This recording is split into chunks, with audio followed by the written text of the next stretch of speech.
Hello everyone, Slayer here. Today, I'm going to be ranking every single Gran Turismo 1 track from worst to best. Now, this game only has 11 tracks, which sounds pretty pathetic by today's standards. But anyone who knows what racing games were like in the first half of the 90s knows that having 5 tracks was considered the norm back then. All of the first 3 Ridge Racer games, in fact, had less than 5. So a dozen tracks was actually a good amount for 1997 standards. And every single track in the game is quite good in my honest opinion. I really can't think of a truly bad one. Sure, some are definitely less interesting or aren't utilized well throughout the campaign, but do know that the lowest ranked circuits in this game I would still consider great and iconic tracks in the series. So without further ado, let's start the list. Coming in at number 11, we have Test Course. Now, I really didn't want to put this at the very bottom. I thought it would be way too obvious of an answer. I mean, it's literally just a circle, and there's really not much interesting going on with the scenery, aside from mountains in the distance and the cloudy skybox. But I grew up watching NASCAR, and I know that there is strategy and technique to oval racing, so this could have been utilized well. The problem is that it isn't utilized very well. Outside of the license test and machine test, it only appears in a single race, if I'm not mistaken, and that race is only 2 or 3 laps. So its appearance throughout the campaign is extremely brief, and it just comes and goes in record time. Later games would utilize this better, 3 in particular, having it used frequently. But in 1 and in 2, it's basically just a novelty that appears once throughout the campaign, so unfortunately, I'm going to have to put it at the bottom. At number 10, we have Autumn Ring Mini. This is a very good beginner track for low-power cars, and I really like the rural Midwestern/Northeastern vibe, but once again, it's kinda underutilized, since there aren't that many low-power cars in the game.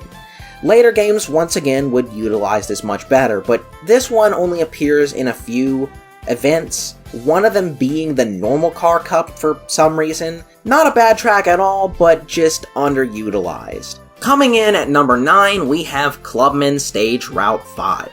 This is a damn good beginner course, and one with a very beautiful Tokyo at nighttime setting.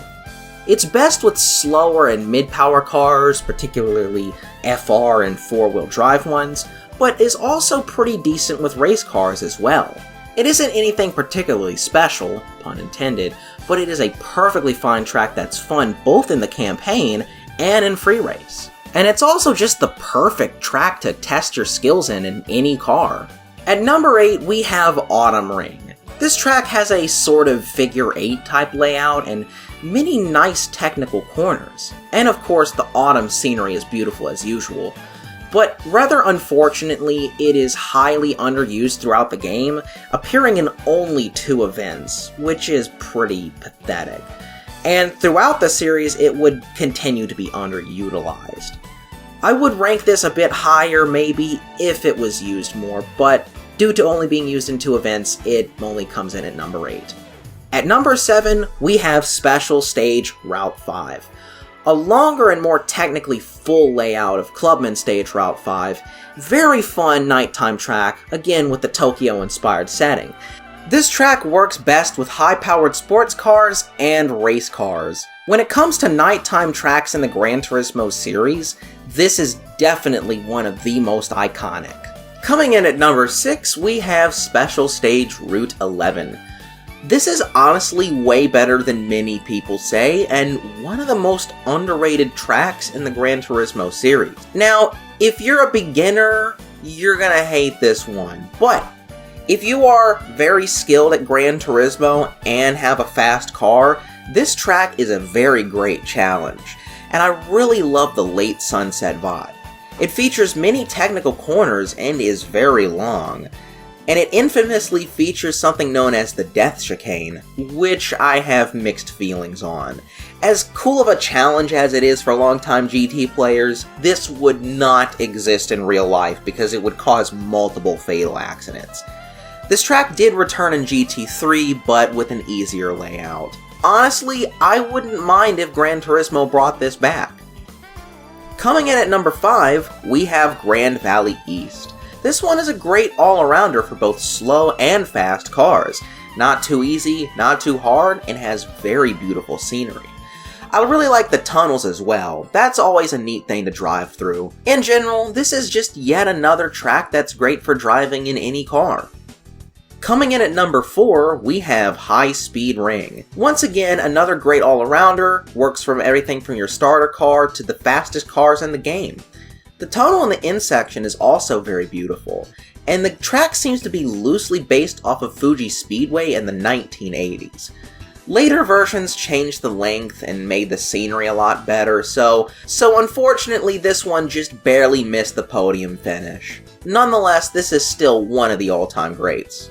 Any of these next 3 tracks could theoretically be placed at number 1, due to how iconic they are to the series, but I'm going to rank them how I personally feel which one's best at the moment, so do take this with a grain of salt. My opinion on this could change at any moment after this video comes out.